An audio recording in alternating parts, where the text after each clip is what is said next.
Mi nombre es Muhammad Lukman Amin bin Alfian. Tengo 22 años. Vivo en Pahang.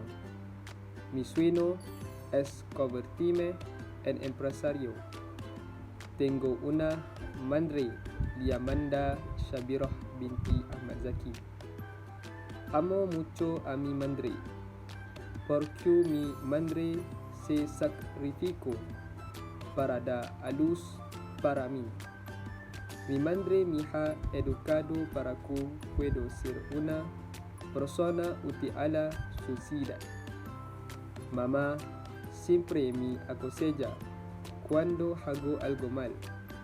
Mamá es la persona que siempre entiende cuando estoy en problemas.